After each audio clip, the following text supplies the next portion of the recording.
सांसद खेल महाकुंभ की तैयारी सांसद हरीश द्विवेदी की अध्यक्षता में आज हुई है। बैठक में सभी विभाग के कार्यों पर समीक्षा किया गया है। बैठक को संबोधित करते हुए सांसद हरीश द्विवेदी ने कहा कि बस्ती में आयोजित सांसद खेल महाकुंभ पूरे देश में प्रेरणा का स्रोत बन चुका है। खेलों को लेकर प्रधानमंत्री नरेंद्र मोदी की मंशा है कि देश के गांव गरीब किसान के बेटियां अपनी प्रतिभा का प्रदर्शन करके राष्ट्रीय और अंतर्राष्ट्रीय पटल पर अपने देश का नाम रोशन करें। बैठक के दौरान सांसद हरीश द्विवेदी ने कार्यक्रम की व्यवस्था में लगे कार्यकर्ताओं से तैयारी का जायजा लिया। सांसद हरीश द्विवेदी ने कहा कि सांसद खेल महाकुंभ का फायदा उन खिलाड़ियों को होगा जिनकी प्रतिभा गांव से निकलकर बाहर नहीं जा पा रही थी। इस बार भी सांसद खेल महाकुंभ के आयोजन में लाखों युवा और खिलाड़ी भाग लेंगे। गौरतलब है कि 18 जनवरी को प्रधानमंत्री नरेंद्र मोदी वर्चुअली उद्घाटन करेंगे। यूपी के मुख्यमंत्री योगी आदित्यनाथ बस्ती में आकर इस खेल मेले का शुभारंभ करेंगे, जिसको लेकर तैयारियां जोरों पर है और शहीद सत्यावन इंटर स्टेडियम में इन खेल महाकुंभ का आयोजन होने जा रहा है।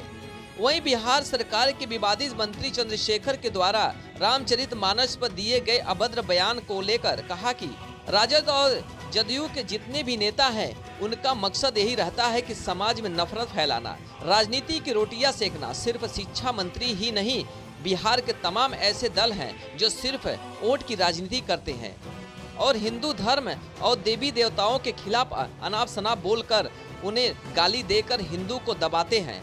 ऐसे लोगों को बिहार की जनता जवाब देगी। सांसद ने चंद्रशेखर को इस्लाम धर्म स्वीकार करने की सलाह भी दे दिया। ये अब राजद के मंत्रियों से, राजद के नेताओं से, जदयू के नेताओं से इससे ज्यादा कोई अपेक्षा की नहीं जा सकती है।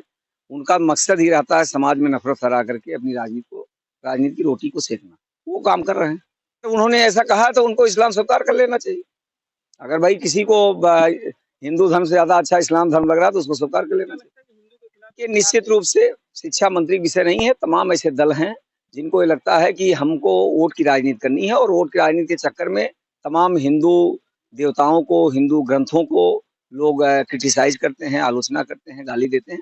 ऐसे लोगों को निश्चित रूप से बिहार की जनता जवाब देगी। गंगा बिलाज क्रूज को लेकर अखिलेश यादव द्वारा दिए गए बयान पर कहा कि अखिलेश यादव 17 साल पहले पढ़ाई कर रहे थे, वो तो राजनीति भी नहीं जानते थे।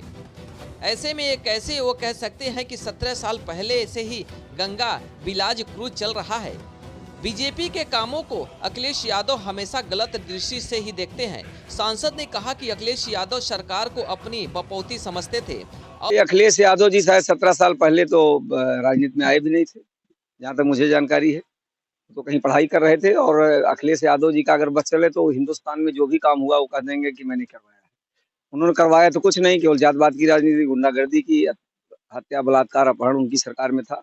तो अब कहीं न कहीं अखिलेश यादव को लगता है कि उत्तर प्रदेश की जो सरकार है वो उनकी सरकार बपौती थी, उसको भारतीय जनता पार्टी ने छीन लिया है। इस नाते वो फ्रस्ट्रेशन में अनाप-शनाप बयानबाजी कर रहे हैं। और जब से बीजेपी ने उनसे यूपी की कमान छीन ली है, तब से वो अवसाद में चले गए हैं और अनाप शनाप बयान दे रहे हैं। वहीं राहुल गांधी पर भी हमला बोलते हुए सांसद ने कहा कि जिन्हें लगता है कि गंगा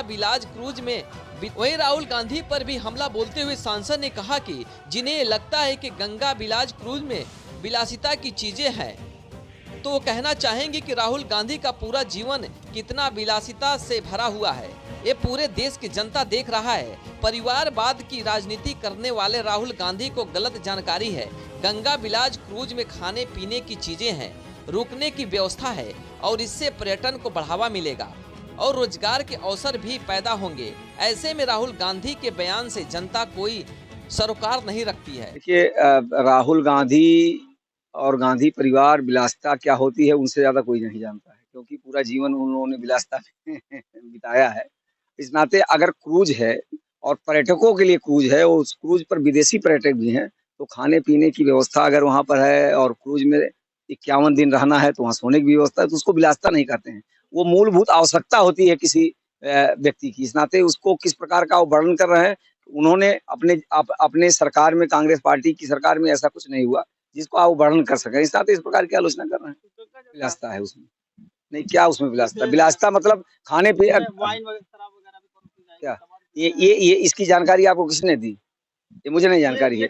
नहीं नहीं वो नहीं, हम कहते हैं राहुल गांधी तो कुछ भी ट्वीट कर सकते हैं, राहुल गांधी को ट्वीट करना है केवल, लेकिन उसमें उसमें है कि नहीं है, ये किसने आपको जानकारी दी? मुझे नहीं जानकारी है। ऐसा कुछ नहीं है।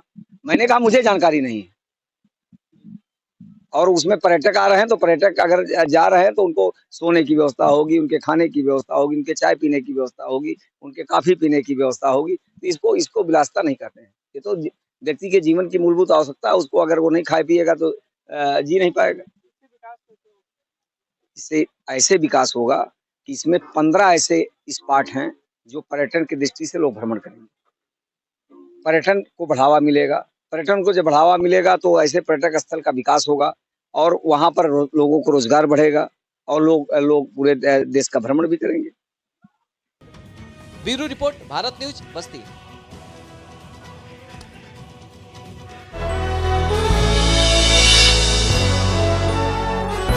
आप देख रहे हैं भारत न्यूज, हर खबर आप